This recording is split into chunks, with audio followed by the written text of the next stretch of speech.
ഒരു പരിപ്പോടെ കഴിക്കാൻ പോയവരെയും ഗൂഗിൾ പേ യൂസ് ചെയ്യുന്ന ആൾക്കാരാണല്ലേ നമ്മൾ. സോ അറിയാണ്ട് ഒരു ദിവസം ഒരു 10,000 രൂപ വേറൊരാളുടെ അക്കൗണ്ടിലേക്ക് മാറി അയച്ചു പോയി എന്ന് വിചാരിക്കുക.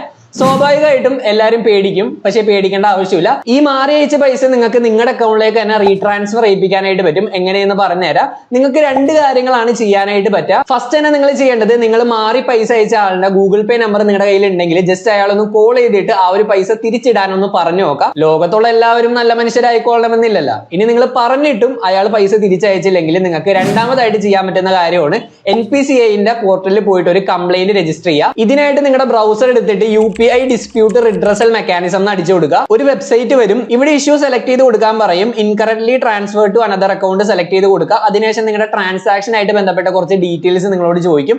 അതെല്ലാം നിങ്ങൾ കറക്റ്റ് ആയിട്ട് അടിച്ചു കൊടുക്കുക. ശേഷം നിങ്ങളുടെ കംപ്ലൈന്റ് രജിസ്റ്റർ ചെയ്യുക. ഇനി ഈ ഒരു കംപ്ലൈന്റ് അവർ റിവ്യൂ ചെയ്ത് നോക്കും. ജെനുവിൻ ആണെന്നുണ്ടെങ്കിൽ നമ്മുടെ പൈസ തിരിച്ച് നമ്മുടെ അക്കൗണ്ടിലേക്ക് റീട്രാൻസ്ഫർ ചെയ്ത് തന്നെ ഇരിക്കും. സോ വീഡിയോ സേവ് ചെയ്ത് വെച്ചോ, എപ്പോഴെങ്കിലും ഒക്കെ നിങ്ങൾക്ക് ഉപകാരപ്പെടുന്നതായിരിക്കും. പിന്നെ ഈ ഒരു ഇൻഫോർമേഷൻ മാക്സിമം നിങ്ങളുടെ ഫ്രണ്ട്സ് ആൻഡ് ഫാമിലി മെമ്പേഴ്സിന് ഒന്ന് ഷെയർ ചെയ്ത് കൊടുക്കുക. ഇതുപോലെ ഇൻഫോർമേറ്റീവ് ടെക് റിലേറ്റഡ് കണ്ടന്റ്സിനായിട്ട് ബഗ്ഗി മല്ലു എന്ന് പറഞ്ഞ ഈ ഒരു പേജ് ഒന്ന് ഫോളോ ചെയ്യുക.